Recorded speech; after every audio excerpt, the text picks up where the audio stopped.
গত 5/8/2024 সালে যে ভয়ঙ্কর প্রলয় বা ধ্বংসযজ্ঞ হয়ে গেল বাংলাদেশের প্রধানমন্ত্রী সহ বাংলাদেশের সমস্ত এমপি মন্ত্রীরা বিভিন্ন স্থানে আত্মগোপনে পালিয়ে গেছে, অনেকে দেশ ছাড়া হয়েছে এবং বাংলাদেশের স্বপ্ন যে মেট্রো রেল সহ বিভিন্ন মূল্যবান গুরুত্বপূর্ণ স্থাপনা ধ্বংস করা হয়েছে, তার একমাত্র কারণ হচ্ছে কোরআনের বিধানকে না মানা।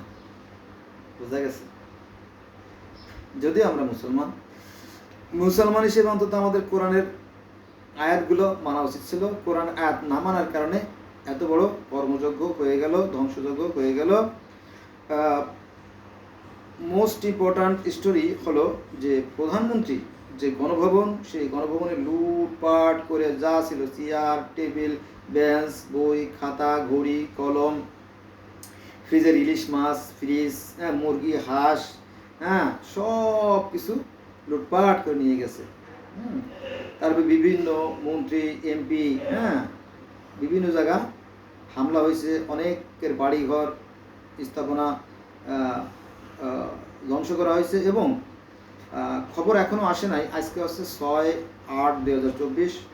গত রাত্রে একটা ফোন আসলো যে অমুক এলাকায় নাকি লুটতরাজ হচ্ছে, ভাঙচুর হচ্ছে।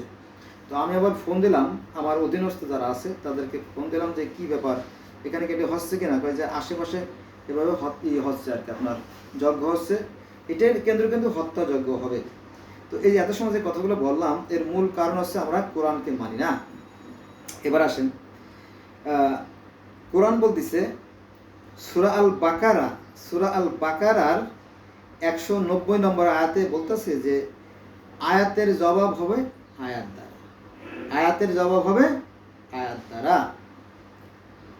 এই একই কথা আছে আপনার সূরা ফুরকান অর্থাৎ 25 নম্বর সূরার 52 নম্বর আয়াতে, আয়াতের জবাব হবে আয়াত দ্বারা। দেখেন, এই যে ঢাকা ইউনিভার্সিটি বা জাহাঙ্গীরনগর বিশ্ববিদ্যালয় অথবা ব্রাক ইউনিভার্সিটি আর জগন্নাথ ইউনিভার্সিটি, এখানে কিন্তু আমাদের রত্ন ভাণ্ডার, মোস্ট ইম্পর্ট্যান্ট মানে যে অ্যাসেট মানে সম্পদ, এটি কিন্তু এখানে আমাদের ছিল। তো এদের সাথে আমরা ভালো ব্যবহার করতে পারি নাই বলে এটা কিন্তু আল্লাহর গজব, আল্লাহ পাকের গজব। এই যে ছাত্রছাত্রীরা, এদের দাবি ছিল কিন্তু ন্যায়সঙ্গত বলতে কি 1% বললে ভুল হবে, 0.25 হবে আর কি। যেমন আমার যে গ্রাম এই গ্রামে লোক বসতির সংখ্যা আছে মনে করেন যে 5,000। এই 5,000 লোকের মধ্যে বড় জোর 5 জন মুক্তিযোদ্ধা আছে, তার মানে 1000-এ 1 জন, তার মধ্যে অধিকাংশ মারা গেছে। তো এই 1% মুক্তিযোদ্ধাদের জন্য, ভালো করে খেয়াল রাখবেন, 1% মুক্তিযোদ্ধাদের জন্য 30% কোঠা দেওয়াটা খুবই অন্যায়, বিশেষ করে এই দেশের বেকারের জন্য। কারণ বড় বড় ডিগ্রি নেওয়ার পরে এদেশে মানুষ চাকরি পাচ্ছে না। তো ভালো কথা, এই ঘটনা ঘটছে আর বহু আগে, অর্থাৎ সেই জুন মাসের 6 তারিখ থেকে ঘটনা সূত্রপাত, আর শেষ হলো আসে কত 5/8/2024, তার মানে 2 মাস পরে। জুন মাস গেছে, জুলাই মাস গেছে, আগস্টেরও কি 5 দিন হয়ে গেছে, এর মধ্যে কোনো সমাধান হয় নাই। ছেলেমেয়েদের দাবি ছিল ন্যায়সঙ্গত এবং যুক্তিসঙ্গত এবং আন্দোলন করা প্রত্যেকটা মানুষের কি অধিকার। আমিও অনেক বিষয় দাবি করতে পারি, সেটা আইন দ্বারা যাচাই করতে হবে, যদি টিকলো নইলে না, ঠিক আছে না। কিন্তু এখানে যেটা হয়েছে সেটা হচ্ছে যে এই যে পেটুয়া বাহিনী, পুলিশ বাহিনী এবং যে র্যাব, এদের অসৎ আচরণের কারণে মহামূল্যবান রত্নগুলো ঝরে গেল এবং বিভিন্ন স্থাপনায় যে ধ্বংসযজ্ঞ করছে এদেরই কারণে করছে, এজন্য দায়ী এই বাহিনীগুলো। প্রধানমন্ত্রী একজন সুন্দর মনের মানুষ, হ্যাঁ, তিনি আর কতটুকুই বা খাবে, চাচ্ছিল যে এই দেশের মানুষের জন্য কিছু একটা করি, কিন্তু ভুল করিয়া ভুলকে যদি না করি স্বীকার, নিজের হাতে গড়বে সে তো নিজের কারাগার। ছেলেরা মেয়েরা, ইউনিভার্সিটির ছেলেরা মেয়েরা, ওরা তো ওদের যে ক্যাম্পাস, ওদের যে বাউন্ডারি, এর বাইরে তোরা যায় নাই। কাছাকাছি শাহবাগ অথবা নিউ মার্কেট, নীলক্ষেত, এই কাছাকাছি জায়গার ভিতরে তারা হয়তো দাবি দাবা নিয়ে আসছে, তাই না? এরা তো অন্যায় করে না, এরা অন্যায় করার মতো লোক না। তবে যারা অন্যায় করে, কিছু দুষ্ট প্রকৃতির লোক আছে, আমরা জানি, টুকাইদেরকে ভাড়া করে, টুকাইদেরকে টাকা দিয়ে ভাড়া করে যে তোরা এই কাজটা করবি এত পাবি, এই কাজটা করবি এত পাবি। এগুলো আমরা দেখছি, আমাদের চোখে প্রমাণিত, এর প্রমাণ যথেষ্ট আমার কাছেও আছে, বুঝা গেছে? তো এটা হচ্ছে পাপের ফল, বুঝা গেছে?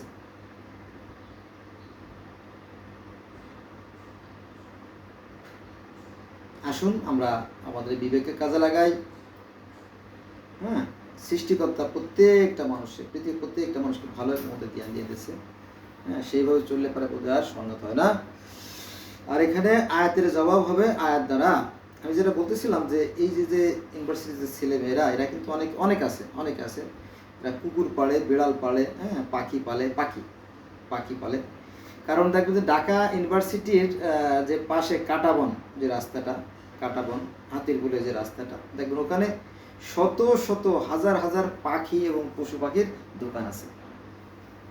বাংলাদেশের মতো, গোটা বাংলাদেশের মধ্যে এই যে কাটাবন, নীলক্ষেত থেকে কাটাবন এবং হাতিরপুল এবং ওদিকে যে শাহবাগের দিকে গেল, অর্থাৎ, হ্যাঁ, তো এখানে যে পাখির যে দোকানগুলো, দেখবেন যে এই ইউনিভার্সিটির ছেলে মেয়েরা বা তাদের গার্জিয়ানরা কিন্তু অনেক ধরনের বেজি আছে, খরগোশ আছে, তারপরে কুকুর আছে, তারপরে আপনার বিভিন্ন ধরনের পাখি আছে, দেশি বিদেশি, তারপরে আপনার মাছ আছে, অ্যাকোয়ারিয়ামের মাছ, এগুলো ওরা কিন্তু পালে, যথেষ্ট পালে।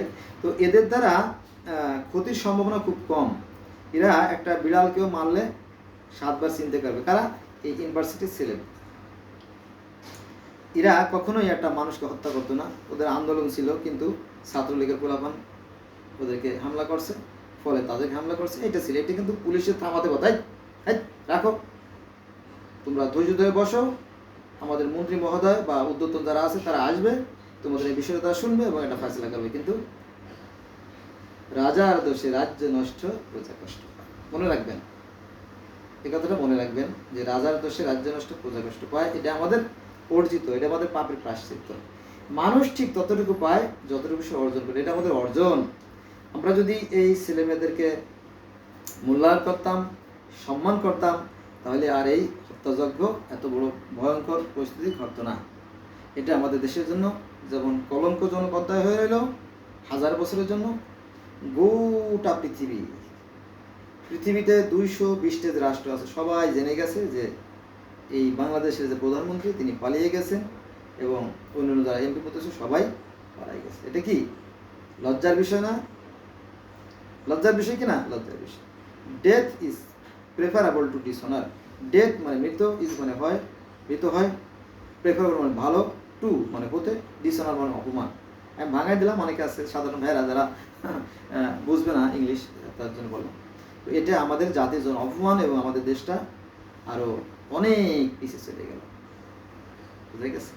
অথচ এটা খুবই সহজ ছিল, কারণ ইউনিভার্সিটির ছেলেরা কিন্তু বোঝে, যথেষ্ট ভালো বোঝে, তাদেরকে বোঝাতে পারতাম। কিন্তু যে কলঙ্কজনক অধ্যায় রচিত হলো, এটা 1000 বছরের ইতিহাস, 1000 বছরের ইতিহাসে লেখা থাকে। তো আসুন আমরা আমাদের বিবেককে কাজে লাগাই এবং আমরা কোরআনের কথাগুলো মানি। কোরআন তো আসলে আমরা মানে পঠিত, মানে খালি পড়বো তাতেই সওয়াব, তাতেই জান্নাত, 100% মিথ্যে কথা। কোরআনটা আমাদের বাস্তব জীবনে প্রয়োগ করতে হবে। তাই যদি করতাম, অর্থাৎ আয়াতের জবাব হবে আয়াত দ্বারা। ছেলেরা দাবা করছিল, ওদেরকে এক জায়গায় নিয়ে বসে আলোচনা করলে এটা সলিউশন বা ফয়সালা বা একটা সমাধান হয়ে যেত, কিন্তু এটা হয় নাই। এই কাদের সাহেব বা হারুন সাহেব অথবা র্যাবের যারা ছিল এদের গাফিলতির কারণে এত বড় একটা ক্ষতি হয়ে গেল। আল্লাহ আমাদের সবাইকে হেফাজত করুক। ধন্যবাদ সবাইকে, ভালো থাকবেন।